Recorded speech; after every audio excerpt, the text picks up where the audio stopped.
Hi guys, it's your boy OP Coach 93. Sir, I'm late. I'm hosting the Next Generation Baller Show. The show we talk about the next generation of ballers coming through in the game. Yes, we are back. We are back. Yes, how you guys doing? Good to have you guys back. Yes, we are here.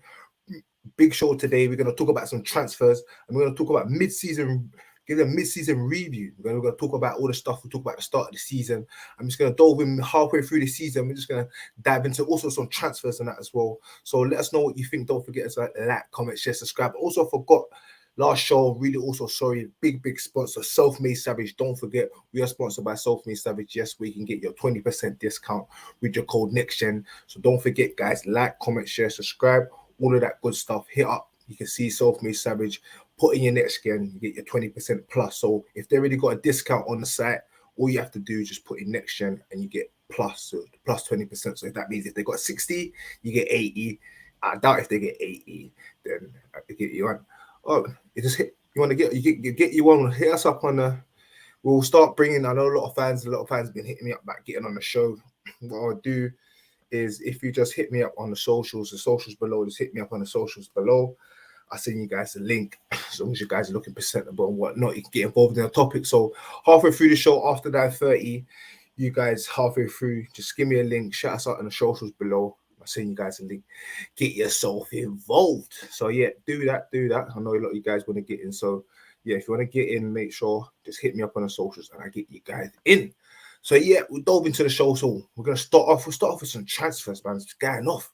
Like, what's Newcastle? We had Newcastle. Newcastle's like the really like, but I can't like what they done with Chris Wood was a mad thing. Like, you must admit that was crazy. It's like they got a plan. It's like we are not getting relegated. Like Burnley, give me your best striker.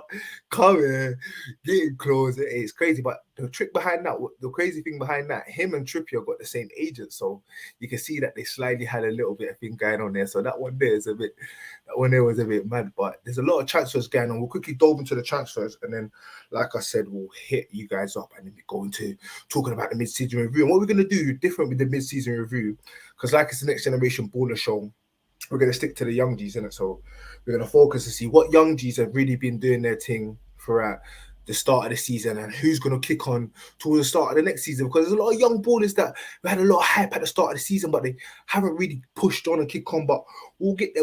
We'll talk about that when the time is right. You know what I'm saying? But big game going on today as well. But El Clasico, like the Spanish League Cup, yeah, you got Real Madrid versus Barcelona 2-2 there. Fatty coming back after long injury, getting the equalizer. And oh, actually, tell a lie, it's 3-2. Well, it looks like Real Madrid are gonna go on and win it. Semi-final looks like Real Madrid are going to the final. Yeah, Vidal 3-2. Yep. There's another player in there that I want to talk about.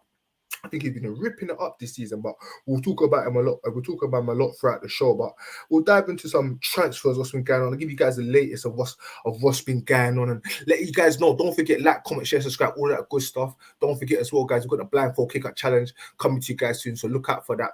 And also as well, I've got something new, something crispy, so stay tuned. I've got something new coming for you guys in the next couple of days. Something for get everyone involved. I want to see who's got tech. I want to see who's got skills. So stay tuned as well. Also follow us on TikTok. TikTok is good. You will see I'm gonna release it out on TikTok. So make sure you follow us on TikTok and you see the big challenge I've got you guys coming. We've got something new. We've got something Chris coming for you guys. You get me? Because we don't play around in the next generation border show. But yeah, dive into some transfers.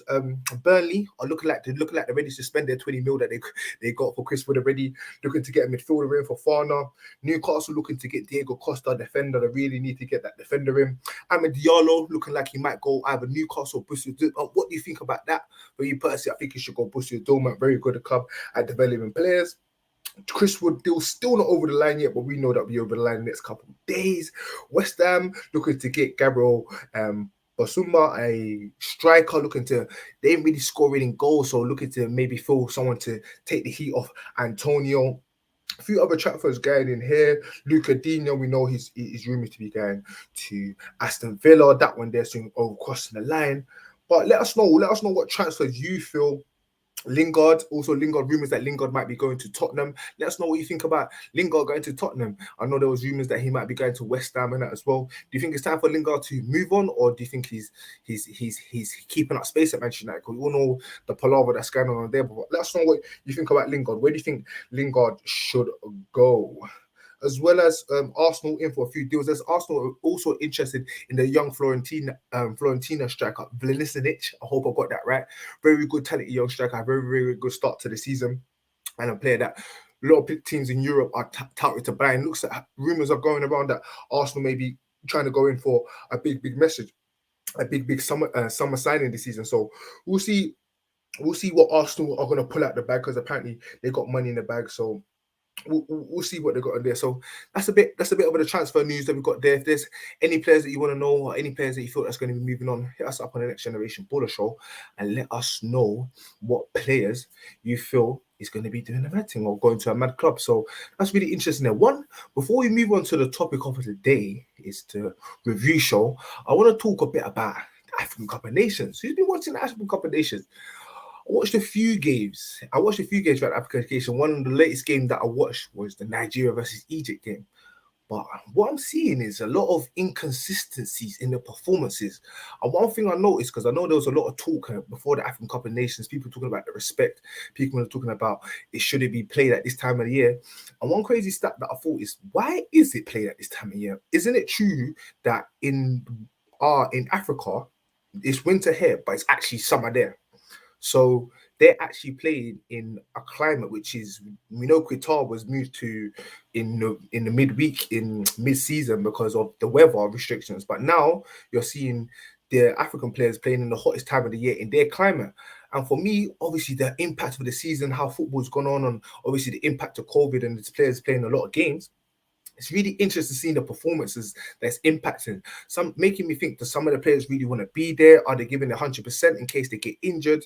So that's really, really interesting topic. Let us know what you think about African Cup of Nations. Me personally, I feel that it should be played in the summer. Same way you got the Euros, same way you got the World Cup and the athletics. I thought there's no reason why you can't slot the African Cup of Nations in there. So every summer you got a tournament to look forward to. So for me personally, I think that's something that maybe can be looked at also to help out the Premier League teams and teams across the world in the fact that they don't have to lose their players mid-season, because let's be honest, it does put a lot of teams at disadvantage. And at the same time, it probably hinders a lot of African players getting to top clubs, because that could probably be a little hindrance. As in, you know what, I maybe don't want to sign this African player, because as good as he is, when it gets to that crunch time and halfway through the season, if we're really struggling and we need these players are going to be African Cup of Nations. So for me, I think that definitely needs to be reviewed, needs to be looked at, and I feel that the players should definitely African Cup of Nations should definitely be played in the summer.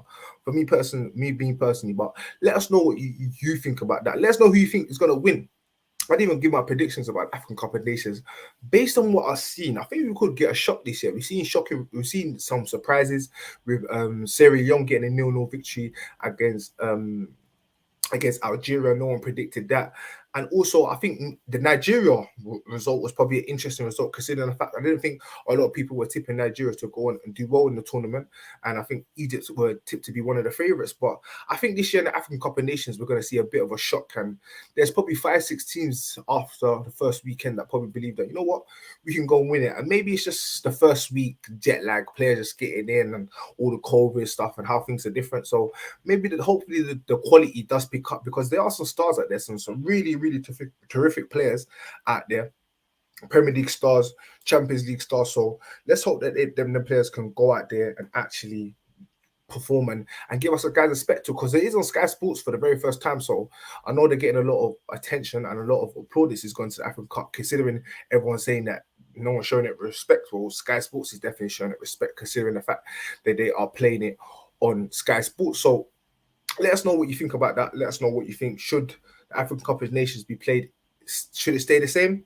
Should it go to the summer? Do you feel that the equality in the African Cup of Nations has been the same throughout? So let us know what you think of that. But we're going to delve into the main big important topic of the show. We probably dove in there probably a little bit early, but that's good for us. But if you guys want to be part of the show, I know you guys have sent me a few socials messages, so I'll definitely hit you guys up and get you a chance to get involved in that. But definitely mid-season review. It's been a mad start to the season. My apologies for that.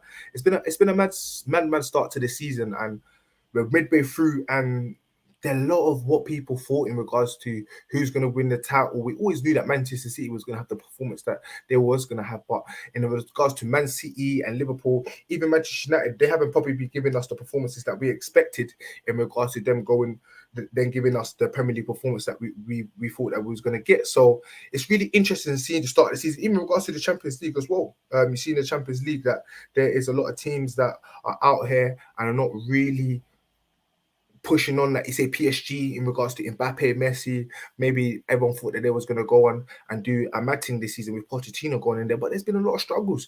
Real Madrid, everyone was tipping Real Madrid to have a very, very, very bad season. Real Madrid are looking like for the beating Barcelona now. I think the game's even finished. I think the game's finished. Let's just confirm that. Yes, the game has finished 3-2 to Real Madrid. Great victory for Real Madrid into the final of the Spanish, I think it's Copa del Rey, but I'm not too sure if they changed it. But I know they do have similar competitions to what they do in the Premier League. So, yeah, really interesting when it comes to that, in regards to that, midway through the season. So let's just dove in here. Sorry, I'm getting a few messages and that here, but I'll give you guys time, get you guys in. And you know what is the main thing? What I did wanted to say today is this week is I wanted to build everything up. So on today's show, I know a lot of fans wanted to get in, but I wanted to give everyone an opportunity to give their chance to go in. So from Sunday, send you guys messages. Once everyone gets their message in, and be able to slot you guys in and get you guys in. So today, for you guys to actually comment and push on the show, give us a message if you want to be on the show. We'll give you guys this Sunday is a Sunday show. We'll get you guys in. You guys are the most important guys on the show, and we want to make sure everyone gets the correct amount of time. Everyone is allowed that amount of time to get on the show. So this Sunday, the fans, you guys, yes, we're going to bring you. We're going to get you on. We're just getting all the logistics and everything together. So don't forget, guys, put that bell on your notifications, and also as well, we are available on all your podcast stations. Let's not forget that. Yeah, I forgot to put that at the start of the show. But like I said, follow us on the socials. If you see us on all the socials, you will definitely see all that information there. So let's kick on to the juicy part of this season. The show, I should say. So the mid-season review. Yeah, so like I said, this part of the show, we're going to just stick to the young G's. I know there's a lot of players out there that's probably been doing their thing, but like I said, this is the next generation baller show where we just talk about the next generation of ballers coming through the game. So let's start off with a young English talent, the next Gaza, they all said, Phil Foden. How do you feel Phil Foden has started in his start to the season? It's been a bit of stop-start in regards to him. I think when Jack Grealish has come to the club, I think that bad boy image, that little persona has kind of reached onto Jack Grealish. We know we see them out in events and stuff, and it looks like Pep Guardiola has kind of trying to put his stamp on both with regards to that players. And I think personally, I think Phil Foden has had a good start to the season so far, but I think, like everyone else will say, I don't think he has had the start that everyone would anticipate. And if you look at it very deeply, apart from Declan Rice, and I would say, yeah, apart from Declan Rice, arguably, and Jude Bellingham, who's not playing in the Premier League, they are arguably the only two English players that are playing decent after the Euros. Everyone else has been playing atrocious. You look at Sancho, you look at Rashford, you look at Harry Maguire, you look at Kane. Look at these players, and they're not performing as giving us the performance that we would expect from them in the Premier League. And I don't know if the impact of last season is creeping up to some of these players in their performances, because a lot of these English players are even being said that, hey, their places might be in jeopardy. As you can see, we've got the likes of Conor Gallagher, Henderson, Madison, Ben White, players, Tierney, Lapity, really pushing for these England places. So it's really interesting to see the demographic in regards to the English players, the players that played in the final not too long ago. Now maybe their places be in jeopardy for probably arguably the biggest competition in the world in regards to the World Cup. So back to Phil Foden. He's had 20 appearances this season, 7 goals, 6 assists, and 5 of them in the league. Man City are running away with the league right now. It doesn't even really look like they need Phil Ford's impact. For me, Mahrez has been an outstanding performer for them this season, really putting in a shift. Kevin De Bruyne has come back from injury, just looks like the same old Kevin De Bruyne. And Man City just look like a machine. It's like anyone that comes in, anyone that comes out. You see Raheem Sterling, there was talk when Jack Grealish come, most expensive player, £100 million. He's put Sterling on the bench. Everyone's talking, oh, Sterling on the goal. Is he going to go Tottenham? Is he going to go here? Is he going to go there? And Sterling's come back and slotted into that team and given the performances that everyone's expecting of Sterling. And hey, Sterling is one of them England players that maybe, like I said, Rice and Jude Bellingham, I would include Sterling in one of them players as kept up one of them good performances. And it's really interesting to see because Phil Foden is one of them players that everyone was touted to go on and be one of England's generational talents, really going to be the player that's going to kick on and maybe win England the World Cup. But he's not really going to be winning England the World Cup if he's not playing for his Manchester City side. So I think this second half of the season is going to be really, really interesting for Phil Foden in terms of how he's going to perform for Man City and in terms of his England credentials, because let's be fair, even when Phil Foden is fully fit and he does play, there is a bit of a conundrum of how is he going to play, what's his best position for the England team, and he's not going to be able to nail down the England plays if he's not playing regularly in the Manchester City team. So it's important for Phil Foden to, in the second half of the season, to really get his head down. We know Man City probably going to win the league, but their most important thing that they want to win is the Champions League, and Phil Foden is going to be very crucial are very important in Man City's journey and going to win that Champions League. So can he go on and push on and be the Phil Foden that everyone expects him to be? Can him and Jack Grealish gel and really put in the performances? Because everyone was criticizing Jack Grealish, slowly started to get back in the fold. Maybe that £100 million tag was starting to weigh on him, but hopefully he can push on, and him and Phil Foden can go on and have a good second part of the season. Mason Greenwood, I'd like to move on to next. Mason Greenwood, a player very, very, very interesting in regards to Mason Greenwood, because me definitely being a Manchester United fan, I watched Mason Greenwood very, very closely. When he burst onto the scene, I had this amazing player, right foot, left foot, rockets. It's like every time he gets on his left foot, you just think he's gonna spin it into the top corner. But it's like since this season and the end of towards last season, even last season a bit, it's like, where has Greenwood gone? The Greenwood of old. And when you watch Greenwood, it's like every time he gets on the ball, it's like you don't know whether he wants to shoot, whether he wants to cross the ball. And his relationship with him and Ronaldo, and him and Ronaldo and the rest of the team, everyone thought that, hey, it might be Ronaldo to go on that's going to push Greenwood to these amazing heights. And him seeing Ronaldo every day is going to turn him into this absolutely amazing player. But we just haven't seen it yet. Like we really just haven't seen it yet, and I just hope, I hope and pray, like we talk about generational talents when it comes to Foden and Greenwood. And I'll go back to his stats. Greenwood's got 5 goals, 2 assists in 21 appearances this season.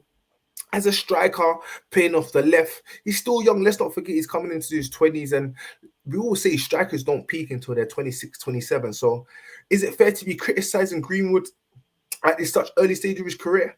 But I think it's inevitable when you burst on the scene with the talent that he's got. Like, there's talks in the club, people saying he's the best finisher that's ever played for Manchester United. We're talking about Robin van Persie. We are talking about Eric Cantona. We are talking about Cristiano Ronaldo, Dwight York. And you are being touted as one of the best finishers to be at a club. You are breaking Wayne Rooney's record as the team scoring the most goals at a team for Manchester United. Teenagers for Manchester United. When these accolades are being broken and when this pressure is being put on you at a big club like Manchester United, I think it's the spotlight is always going to be on you. And one of the most important and weird conundrums that I feel with Mason Greenwood is his involvement in the England setup. Like, I don't know if people have seen this and I don't know what people's opinion is, but let us know. Don't forget to like, comment, share, subscribe. But what is your thoughts on how Greenwood is being treated in this England setup? You don't see him in the under-21s. You don't see him in the England setup. And this all started from the problems between him and Foden. I don't want to delve into that deeply. Let us know what your thoughts on that. But for me, I feel that the way he's been treated in the England setup, for me, ultimately, may be impacting his club form. Because let's not be quite fair. Me personally, I don't see any other better striker in England than Greenwood. Please tell me, apart from Harry Kane, the next best striker is Greenwood. If what better striker is there than Mason Greenwood? Why is Greenwood not in the England squad? Why there's for me, it's with the World Cup coming up so close, and just to think that Mason Greenwood is not even in the peripheries of people's thinking when it comes to the England squad is very, very confusing to me. Whether he's scoring goals for Manchester United or not, we all know the talent that he possesses, and we all know the favoritism and not favoritism, the chances, I would say, and the leniency, not even leniency, just the willingness to allow to express yourself as a young player in the England squad. So for me, it's quite shocking, not shocking, but it's quite interesting to see how Mason Greenwood's been treated in regards to his involvement in the English setup, and hopefully, in regards to the second half of the season when they come back from international break, hopefully Mason can start getting some goals and push himself in there, because for me, if we don't see Mason Greenwood at at the next World Cup, something's definitely going on. In my opinion, that we need to delve into. And I'm gonna move a bit away from the Premier League because there's one player that I want to talk about before I really want to get in there is Vinicius Junior. Vinicius Junior, Real Madrid. Yeah, we'll scoop across the pond a bit. Yeah, we'll go to Benidorm. We go there, the sunshine. But this guy, he's really turning up. He's really doing his thing. And last season, everyone was talking about who's this guy coming in for Brazil. Everyone spent all this money. Real Madrid just spending money on all these Brazilian players, but this guy has really turned a leaf this season and become one of Ramage' best players. Like, scored 14 goals in 9 assists this season compared to his 6 goals and 7 assists in 49 appearances. Considering his stats this season, he scored it in 26 appearances. Like, more than double his goals in less appearances. He's really turning up. And for me, it's a it really shows that, okay, Real Madrid did know what they're doing, and Real Madrid really did get eye for a player, because what I'm seeing from this kid right here is definitely showing me some Ballon d'Or vibes. Yeah, maybe not this season, but I can definitely see in a couple seasons Vinicius Junior at Real Madrid really being a powerhead. And like I said at the start of the show, everyone was talking about Real Madrid and Real Madrid not really being going to have a good start to the season. And for me, they might be one of the shocks. I feel Real Madrid. I feel like they might creep up now with this victory against Barcelona. They're now in the final of the Copa del Rey, as what you would call it. There's a potential that they can go on and win a treble, a silent little treble. We know how dominant they are in the Champions League. It looks like they're going to run away with the league this season if they can if they can keep their run going, and then the final of a cup. So look out for Real Madrid this season and Vinicius Junior, because he's really turning up, and that's one young baller. I feel out of all the young ballers that I've spoken about so far, I thought he's definitely the one that's been the one to look out, one that's been doing really, really well coming up towards the midway point of the season, and definitely one to look out, especially in the Champions League, because I've seen some of his performances for Real Madrid in the Champions League, and he really, really is looking like a talent. So Vinicius Junior, look out for that one. Another young baller I want to talk about in the mid-season review is Saka. Saka's one of them players who was talking about at the start of the season in regards to his form last season for Arsenal and England as a real figurehead, being a real inspirational player on and off the field. And I think Saka has been one of them players that's really kicked on this season. You see his stats. He scored 7 goals in 23 appearances and got 4 assists. Not amazing stats, but everyone that's watched Arsenal and seen Arsenal this season, you know that Saka is definitely one of them players that's been giving consistent performances. And that's the main thing at a young age, is that you want to go in there, you want to be consistent. And to play consistently well at a club like Arsenal can only bode well. We know he's highly rated in the England team and in England as well with Gareth Southgate. And he's definitely a player that Arsenal maybe rely on too much. And like I said at the start of the show, there's rumours that Arsenal are going to make a big signing at the start of during the January transfer window. So maybe they can go on and get a player that can lift the burden on the likes of Saka, so that he can really unleash himself. Because I think at that young age, at a big club like Arsenal, you don't really want to be the main figurehead and someone that the club's relied on, because we all know as results can turn and differ, like what happened in the FA Cup, then you don't want the fans start turning on a player because they feel like he's responsible and he's supposed to be the main performer. So I feel with Saka, I feel like yes, it's a very important second half of the season for him, and I feel like it's important for him to keep his head. The manager Arteta, can he do his job? Can he get someone in? Because we all know what's happening with him and senior players, with the likes of Aubameyang and all the other players that was having a bit of difficulty with Arteta. He seems to have the young balls on his side, but like I said in the previous show, you can't win that with kids. So it's important to see what Arteta is going to do. And Saka's had a really, really good start to the season. Let's not forget, Arsenal not in European football as well. They're not in European football this season. So let's see if Arsenal can get in their positions, whether it's top 4, top 6, and get some European football next season. Dove on to another young player that I want to talk about. A player, £73 million from Borussia Dortmund. Yes, we all know who I'm talking about. The guy himself, Jayden Sancho. What's gone on with my man? Like what's really gone on with him, man? Like he's you know what it is? I'm not gonna be too harsh on him. Like obviously I know I'm a Man United fan and I've got his back and all of that. But for me, what I think it is and what I believe it is physicality. Like everyone can see he's very good in tight positions. He does well. He's good on the ball, but he just hasn't got that yard of pace, that strength, and that's what you need in the Premier League. Like we all know it's about physicality, brute strength, and that little bit.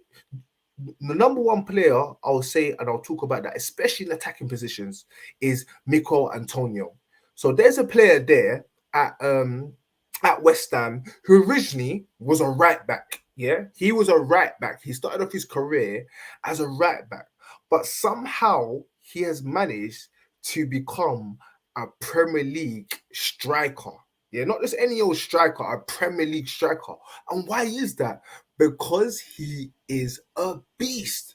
So for me, for you to be able to turn into a right back into a striker in the Premier League, what is the elements of that? Why is that able to happen? And it's the physicality. You see Antonio bullying defenders and he's not the greatest finisher in the world. He's not got the greatest skill in the world, but he's got that physicality, he's got that speed, and he's got that knack for getting the ball in the back of the net. So for me, I said, give Sancho a season, give him a time in the gym, make him understand the physicalities of the league. And maybe this season might not be the season for him, and next season it will be. But hey, we are still in the midway start of the season. We are still in the Man United is still in the Champions League. Man United still need to be pushing on for the European places, hopefully Champions League. So we'll see. We'll see. Can Sancho put in that second half of the shift? Can he push on? Can he show people why he signed for Manchester United for 23 million pounds, or is it a bit too early for him? Do we have to wait for him for next season? That's an interesting one. Let us know what you think in regards to Jayden Sancho's form. Do you feel that Man United spent too much on him? Do you feel like he come to the Premier League too early? Because last season he was ripping it up. Like we're talking about over 30 assists, 20 goals, 20 assists, 30 goals, 18 goals, sorry. Like in the Bundesliga, but like I said, the Premier League is a big different kettle of fish. So really, really interesting one in regards to that. Another player I wanted to talk about, we'll dip back over the other side of the pond. Yes, we go back over to Spain, is Camavinga. Camavinga, young player, everyone was rumored about where he might go, considering his age. I think he's 18 now or 19. But what a player. Like, absolutely outstanding. I don't know if you watched Real Madrid a lot this season. Me, I've kind of watched Real Madrid because I thought Real Madrid is a club that I've always shown interest into, and it's a club that I thought, you know what, with the players that they've got, similar to Manchester United, like they must go and have a decent season, because it's not like they have terrible players. So what is it really that's going on over there? Why everyone's thinking that they shouldn't be achieving what they're achieving? But Camavinga and Giannis Jr. have been absolutely terrific for Real Madrid, and for me, I've seen his performances, especially against Bilbao, when he got 6 tackles, won 2 duels, and he's pass completion was 94%. And if you look at his average when it comes to his pass completion, I think it's around 91 or 92 for a 19-year-old with a pass completion of over 90% at a club like Real Madrid, a top European club. Like, mate, that is that's really top draw. So Camavinga is a player that I feel has had a really good start to the season in regards to Real Madrid, and it's really good to see the young players performing well at a top club like Real Madrid. So Camavinga, a player that I definitely feel has had a good start to the season. So we're coming towards the end of the show now. Let us guys know what you feel young baller. We're talking about the mid-season review. Let us know what young baller you feel that has been mashing up, doing his thing in regards to the Premier League. Even if it may be that he ain't been putting in the goals or the assists, but one player that you feel that he's been doing the mad thing, like Michael Elise. He might not be getting in the goals and assists. I know he got a goal against Millwall in his last game, a goal and assist in his last game against Millwall, and he also scored against West Ham. But his performances before that has been really good. I know a lot of people are now starting to give him his clout and give him his raves. And the interesting thing about him is I think he's got 4 different nationalities that he can play for. He's definitely a young player that's definitely to look at in the second half of the season. And also another player I want you to look at for the second half of the season is a player that's been breaking into the Manchester City squad. And that's Kyle Palmer. Yes, Kyle Palmer. He's played 6 appearances for Man City this season, if I'm not correct. And I think he's got 2 goals. And he's been putting some really good performances. And he's definitely a young player that is coming in the same pathway of likes of Phil Foden and other young players come through to Manchester City. And he's really a player. For me, if you're able to break into a first team as an academy player through Pep Guardiola, that's a real big achievement because we didn't really see Pep Guardiola producing a lot of players when he was at Barcelona or bringing them through, and especially at Bayern Munich. But now at Manchester City, you're seeing the young players coming in from left, right, and centre, and it's really good. It's really good, especially the credentials and the accolade of Pep Guardiola. For him to be giving these young ballers a chance is absolutely amazing. So it's good to see. It's good to see Carl Palmer got in there and smashing it. And coming towards wrapping up end of the show, don't forget guys to like, comment, share, subscribe, all of that good stuff. Do not forget as well the blindfold kick-up challenge will be about at your London stadium. We'll be giving you guys a date, so don't forget to follow us on all our socials below. Yes, to stay tuned for all of that latest information. And as well, I've got a cheeky little challenge as well for you guys. We love dishing out all the challenges on there, so make sure you stay tuned. We've got some real juicy stuff coming for you guys soon. So coming towards the end of the show, I'm gonna say, all right, cool. I was gonna give you guys a little teaser, but I'm gonna save it for Sunday. But yeah, we're wrapping up towards the end of the show, and I'm gonna say mid-season review in regards to what young ball has been doing at Mad Thing. I'm gonna have to give it to Carl Palmer. And just regards to the fact that he's breaking into that Manchester City team, a team that's going on to win the league, like for him to be slotting in there and doing his little performances, he's definitely a young baller that I feel that should be getting his accolade. I know he hasn't had that many appearances, but like I said, it's all about the next generation of ballers to come through on the show. That I know the likes of Gavani and just Jesus, Victor Vinicius Jr. keep getting his name muddled up. Real Madrid has had a terrific start to the season so far. But for me, it's got to be Carl Palmer, man. Carl Palmer is definitely a guy to look out for. And don't forget, guys, like I said, from this Sunday, 9 o'clock, we'll be getting you guys involved. We have a special show. You letting you guys talk about whatever you guys want to talk about in regards to football. If you want to get something about your team, something about a player, young baller, I'll be asking you guys random questions when the guys want to get involved in the show. Let us know. Hit us up on the socials and we'll definitely get you guys involved. Thank you guys for being part of the show. Mid-season review. Don't forget as well, we are available on all your platform channels. So if you podcast platforms, so if you guys want to listen to us podcast wise, hit us up on there, Spotify, Apple, all of that. We are on there, guys. So hope you guys enjoy your evening. We'll be back on Friday for another show, and then we're back again on Sunday, 9 p.m. So thanks, guys. Thanks for staying tuned. We'll see you guys soon. Enjoy your day, evening, night. Well,